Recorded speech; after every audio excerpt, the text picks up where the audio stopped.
It is one of the most profound questions in human existence. Who decides where the soul goes after death? For centuries, people have built religions, philosophies, and entire civilizations around their answers to this question. Some say the decision belongs to God, an all-seeing force that judges each life according to divine law. Others insist it lies within the soul itself, that after death, consciousness simply gravitates toward the reality it has created through its own choices. The difference between these views is not merely theological. It defines how we understand what a human being truly is. Are we subjects ruled by an external will, or participants in a cosmic process of self-realization? Most religions frame the transition after death as a moment of reckoning. Christianity speaks of divine judgment, of a life measured and weighed. Islam describes the scales of deeds, where every act carries eternal consequence. In Judaism, the soul stands before its maker, returning to the source of its moral essence. In these views, the soul's destiny is assigned, determined by the decree of a higher intelligence. Other traditions tell a different story. In Hinduism and Buddhism, death is not an ending but a continuation, part of a vast chain of causes and effects known as karma. What happens after death is not decided by a deity, but by the soul's own vibration, its accumulated intentions and lessons. The universe does not punish or reward, it reflects. The next world, like a mirror, reveals what the inner world has become. Between these two outlooks, judgment and resonance, lies the same underlying principle, order. Whether one speaks of a divine verdict or a karmic unfolding, both describe an intelligent structure woven into reality itself. The question, then, is not whether judgment exists, but who carries it out, an external being or consciousness itself. Rudolf Steiner, the Austrian philosopher and founder of Anthroposophy, believed that the soul meets no external judge after death. Instead, it encounters the full truth of its own being. According to Steiner, consciousness expands beyond the limits of the physical and enters realms shaped precisely by the thoughts and emotions it cultivated in life. The spiritual world, he wrote, is the reflection of what we are, not the decree of what we should be. The soul experiences its life anew, but from a higher perspective, feeling every effect of its actions as though it were happening to itself. This process, Steiner said, is not punishment but revelation. After death, one passes through what he called the life panorama, a complete vision of the past life, not seen in fragments but all at once, with every emotion intact. It is here that the soul comes to know itself completely, and through that knowledge, determines its own path forward in the spiritual world. The American mystic Edgar Cayce described something remarkably similar, though from a very different background. In his trance readings, Cayce spoke of the Council of Elders, higher intelligences who meet each soul after death. These beings, he said, help the soul review its life and prepare for what comes next. But they do not judge. They guide. The soul itself decides whether to return to material existence, to rest, or to move onward to subtler realms of learning. Cayce's accounts bridge the gap between external authority and inner responsibility. The universe, in his view, is cooperative, not ruled, but harmonized. The judges are not separate beings of power, but aspects of divine consciousness reflecting the soul's own awareness back to it. Each soul faces its own record, Cayce once said, suggesting that nothing can be hidden because the soul is its record. Carl Jung approached the same mystery from a psychological standpoint. For him, the afterlife was not a place, but a process, the psyche's final encounter with the self, the totality of what one truly is.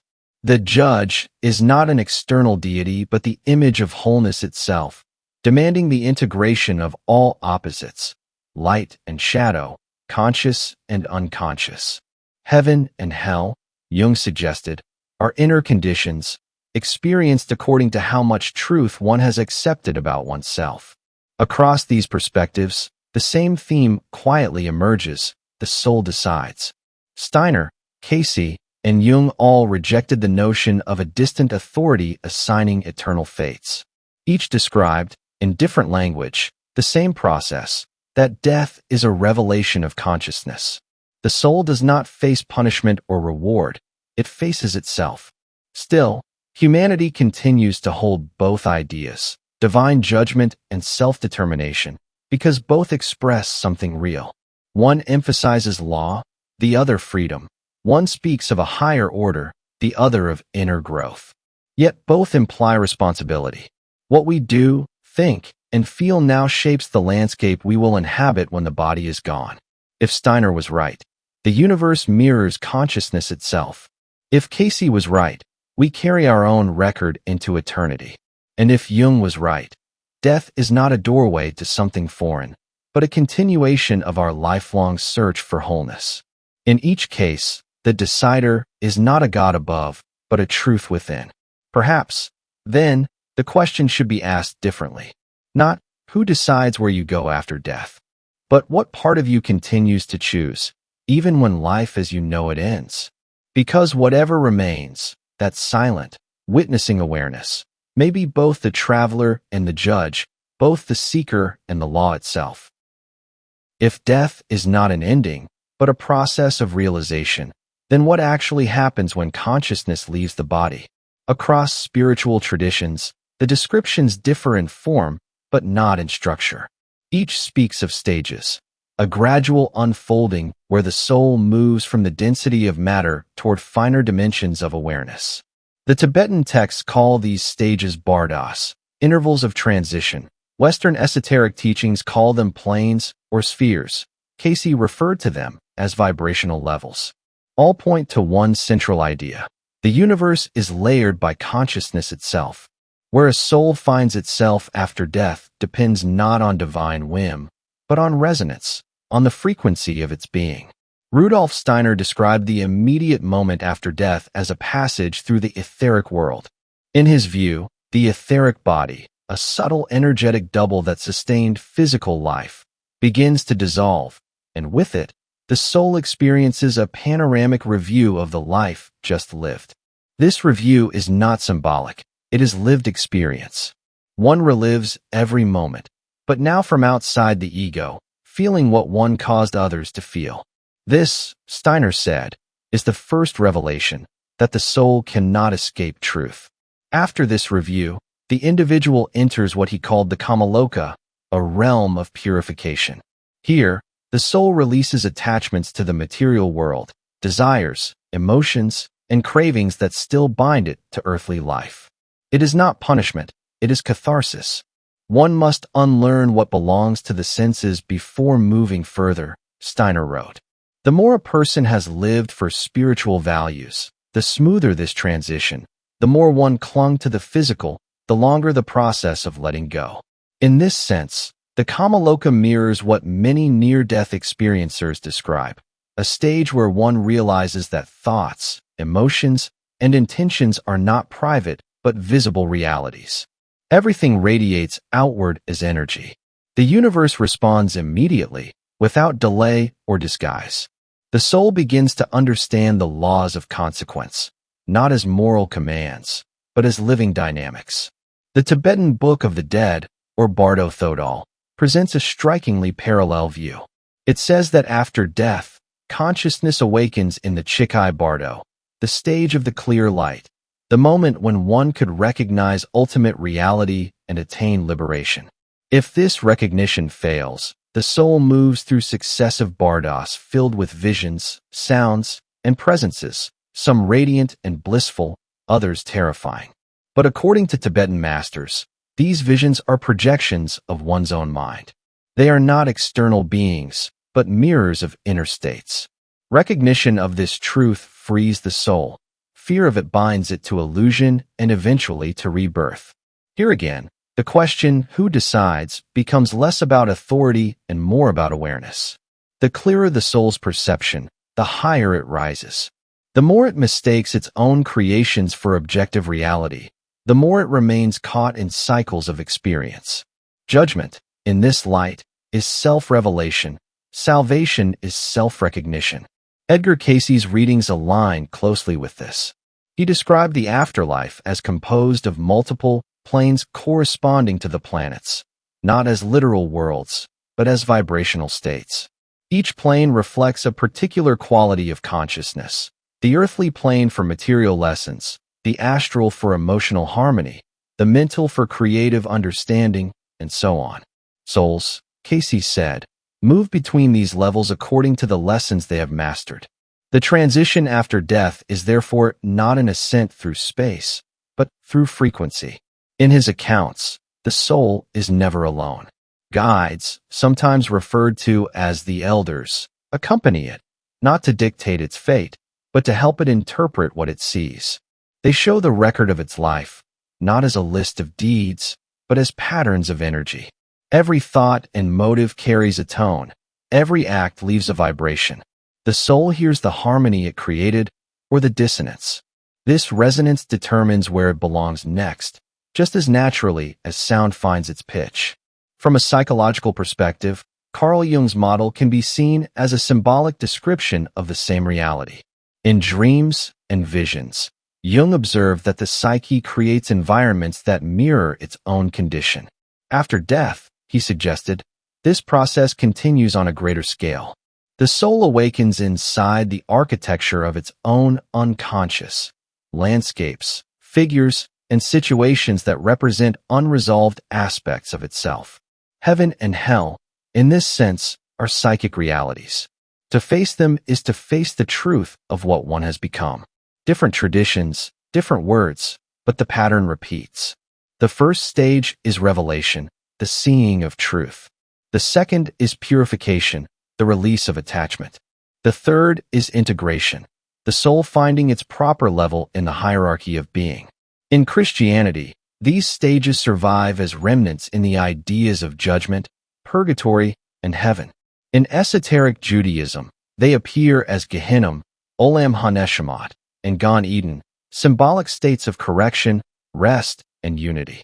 In the Egyptian Book of the Dead, the heart of the deceased is weighed against the feather of Ma'at, a poetic image for the same process of resonance and moral equilibrium. Everywhere, the core logic remains consistent. After death, consciousness encounters the truth of itself, sheds what cannot continue, and moves toward what it has become. The decision, therefore, is not made by an external power, but by the inner physics of spirit, the laws by which energy harmonizes with its source. Steiner called it cosmic justice. Cayce called it spiritual law. Jung called it individuation. All three describe the same architecture under different names, the structure by which existence maintains its moral symmetry. So when one asks who decides where the soul goes after death, the answer grows simpler the deeper you look. No one decides for us. The process itself, awareness, consequence, recognition, is the decision. The stages after death are not arbitrary. They serve a clear purpose: the continuation of consciousness and the refinement of the soul. Rudolf Steiner emphasized that human life is part of a long curriculum. Death is not a finale but a transition, a bridge to further learning. Every soul carries the imprint of its earthly choices, and the afterlife presents these patterns for conscious recognition. The process is designed to teach, to clarify, to prepare for the next step. From this perspective, the soul's journey is educational, not punitive. Steiner described how, after the initial life review and the period of detachment from earthly attachments, the soul moves into higher realms where it reflects upon its lessons. The purpose is to integrate understanding, not simply to experience pleasure or pain, but to perceive the moral and spiritual consequences of one's own actions. This is a realm where awareness deepens, where the soul learns to act with insight rather than instinct. Edgar Cayce offered a complementary view. In his readings, he spoke of the soul evaluating its experiences, recognizing patterns, and planning future paths. The encounters with the Council of Elders are not judgmental tribunals, but guidance systems. Cayce described this as a form of spiritual consultation. The soul sees its life as a whole, examines its progress, and chooses its next steps in accordance with its readiness and understanding. The purpose here is growth, evolution, and alignment with the natural laws of existence. Even psychological frameworks point toward purpose. Carl Jung proposed that the ultimate encounter after death is with the self, the archetypal totality of one's being. Death is the final opportunity for individuation, the process of becoming fully conscious of one's light and shadow. The stages after death are thus an extension of life's work, confronting truth, integrating experience, and preparing for higher realization. Different traditions frame this purpose differently, yet the underlying logic remains consistent. Tibetan teachings speak of the bardos not to terrify, but to guide the soul through experiences that reflect its inner condition. The visions, sounds, and presences are mirrors of consciousness itself. If the soul recognizes its own projections, it moves freely. If it clings to illusions, it becomes temporarily entangled. The purpose of these stages is not punishment, but self-realization. Christian and esoteric Jewish teachings echo this principle. Purgatory, or the corrective stages in Gehenna, are not eternally punitive. They are states in which the soul comes to understand its choices and their consequences.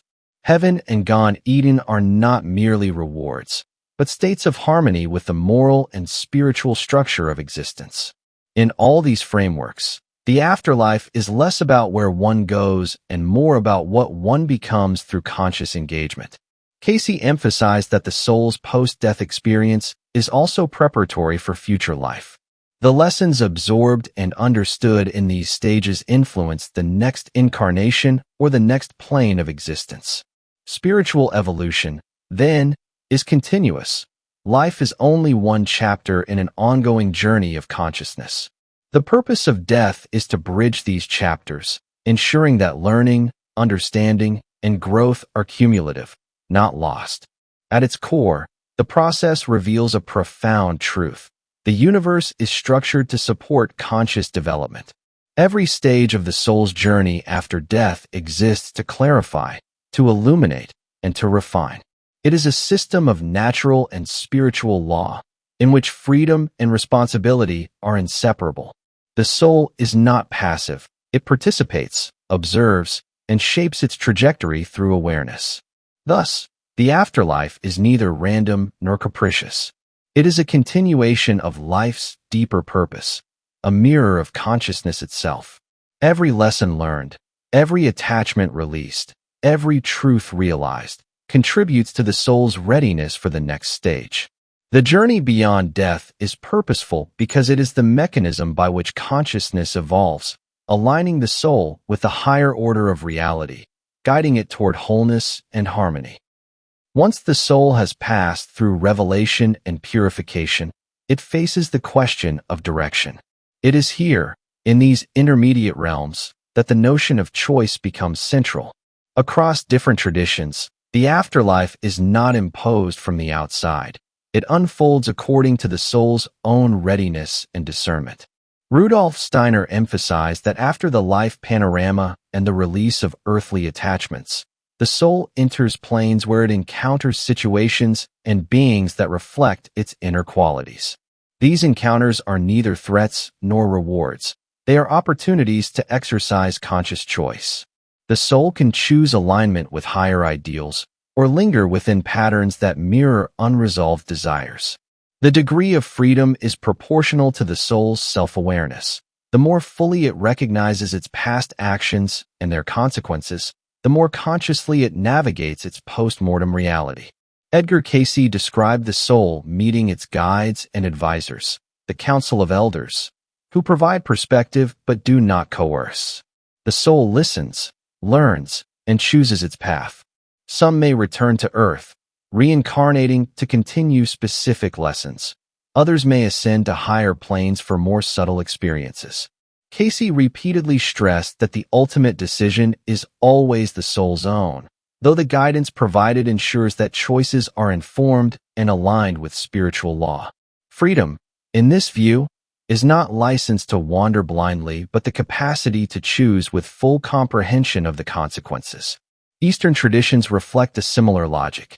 The Tibetan Bardo states emphasize recognition and understanding as prerequisites for liberation. If the soul identifies the illusory nature of its visions and projections, it can move freely, escaping the cycles of rebirth. In Hinduism, karma establishes natural consequences, but the soul retains agency. By realizing lessons, by cultivating detachment, it shapes future experience. Even in these law-bound frameworks, the essence of freedom lies in conscious engagement with the unfolding reality. The soul's freedom is not limited to actions. It extends to perception. The quality of awareness, whether it is clouded by fear, desire, or ignorance, or enlightened by understanding, love, and insight, determines the conditions it encounters. Jung would describe this as the continuation of individuation. The soul meets symbolic realities generated by its own psyche, and its freedom lies in how it responds. Each response integrates shadow and light, shaping the trajectory of its journey. Cayce, Steiner, and Jung converge on a subtle but critical point. Freedom and responsibility are inseparable. The soul is free to choose, yet the consequences of those choices are inescapable because they are inherent in the very fabric of consciousness.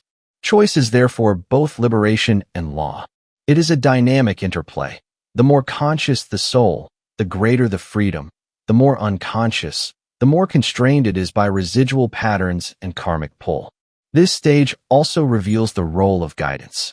Beings of higher consciousness, spiritual mentors, or archetypal images serve not as rulers, but as mirrors and teachers.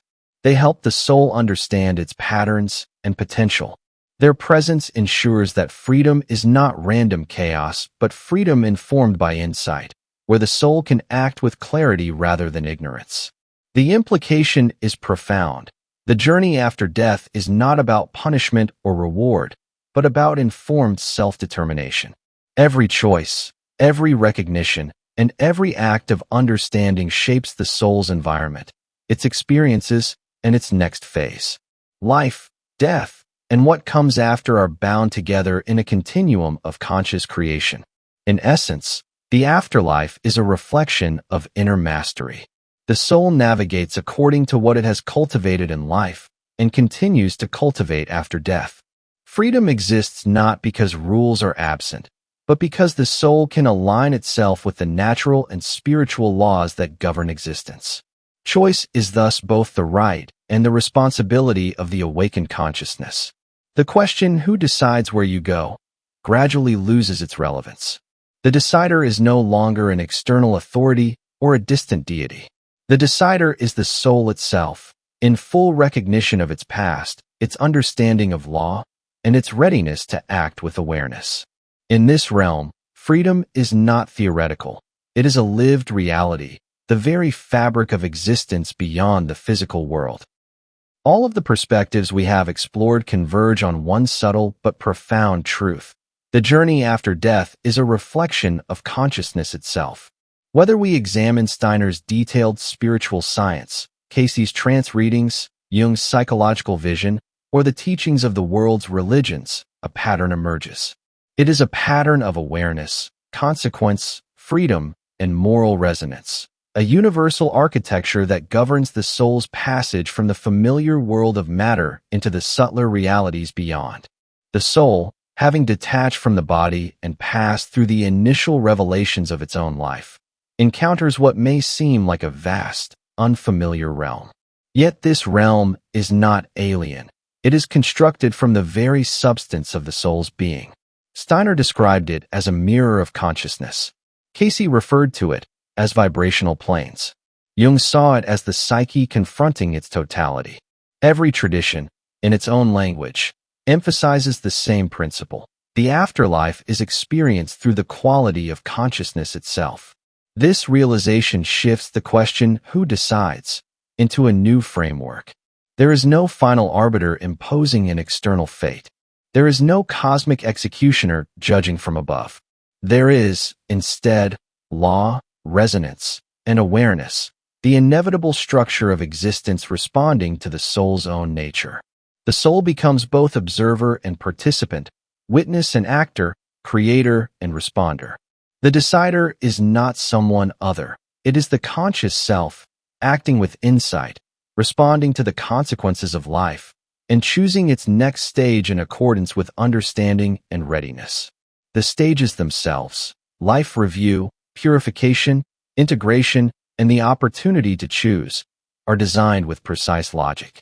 The life review presents the soul with a panoramic vision of its own actions and their impact. Every thought, word, and intention is revealed not as accusation, but as illumination. The purification phase allows the soul to release attachments that no longer serve growth. In Steiner's words, this is detachment without punishment. Cayce elaborates this further. The soul experiences the results of its vibrational frequency, feeling the harmony or dissonance it created. Jung frames this in psychological terms. The psyche confronts its shadow and its light, recognizing patterns that must be integrated. Across these perspectives, the soul is offered clarity, freedom, and a chance to act with full awareness. Freedom, as we have seen, is a central principle, but it is not absolute in the sense of randomness. The soul's freedom is tempered by self-knowledge and natural law. The more conscious the soul, the more it can choose. The less aware, the more it remains bound by residual patterns and karmic echo. Cayce describes guides who accompany the soul, not as authorities, but as mirrors and teachers, assisting in understanding, but never replacing the soul's agency. Tibetan teachings emphasize recognition. The soul that sees the illusory nature of its post-death visions moves freely, while those who cling to projection become temporarily entangled. Steiner emphasizes detachment and insight. The soul must release what binds it before ascending. Across all these systems, freedom is inseparable from responsibility. The purpose of these stages is equally clear. The soul's passage after death is not arbitrary or aimless. It is educational, corrective, and integrative. It is a continuation of life's work, a mechanism for spiritual evolution. Steiner called it preparation for future incarnations and higher realms. Cayce spoke of planning the next steps according to lessons learned. Jung described individuation continued beyond death. The universe itself, through its laws of resonance, consequence, and moral symmetry, ensures that the soul's growth is cumulative. What is learned is never lost. What is recognized shapes all subsequent experience. Even seemingly divergent religious narratives echo the same principle. Purgatory, Gehinnom, the Bardos, or the weighing of the heart against Ma'at, all describe conditions in which the soul experiences the consequences of its actions. Heaven, Gan Eden, Devachan, or higher vibrational planes describe states in which the soul's understanding has aligned with spiritual law. These are not punishments or rewards in the human sense. They are the natural reflection of consciousness upon itself. The soul's environment is determined by its own inner state. It is a self-created reality in which recognition, learning, and alignment define the next phase. From a broader perspective, this reveals something remarkable about consciousness itself. Life and death are part of a continuum, a seamless process of evolution. The soul carries lessons from one existence to another, from one plane to the next. Choices made, awareness developed, patterns released, and truths realized all contribute to the fabric of future experience. Death is not a boundary, but a transition in the ongoing journey of the soul, a passage that extends learning and integration beyond the limits of physical life. And so, the question of who decides resolves into a deeper understanding. The decider is always the soul itself, but it acts within a framework of cosmic and spiritual law. It is both sovereign and responsible. It is free, yet guided. It is the author of its experience, yet bound to the truth of existence. The afterlife is neither arbitrary nor chaotic. It is a reflection of consciousness in its purest form. Every vibration, thought, and intention resonates outward, shaping the environment the soul will inhabit. Every stage, every encounter, every insight is part of a continuous process designed to develop, refine, and harmonize consciousness. In the end, all these perspectives converge on a singular insight. The journey after death is the natural extension of life's work. It is a path of revelation, purification, freedom, and conscious choice. It is a continuum of learning, guided not by fear or reward, but by the immutable laws of cause, consequence, and moral resonance. The soul is never judged from outside. It judges itself, navigates its own course, and harmonizes with the order of existence according to its understanding. Perhaps the most profound conclusion is this: what we cultivate in life, awareness, compassion, integrity, understanding, becomes the architecture of the world we awaken to after death. Death does not erase, it amplifies, it reveals, and it continues the work of consciousness, eternally weaving the soul into the vast, ordered, and moral tapestry of being. The afterlife, then, is not an abstraction nor a distant mystery imposed upon us. It is the living, evolving consequence of who we are. It is the reflection of our choices, our understanding, and our alignment with universal law. In this truth, all traditions, all mystics, all psychologists converge. The soul is sovereign. The soul is responsible. The soul is eternal. And the path it follows is both the map and the territory, both the journey and the teacher, both the question and the answer itself.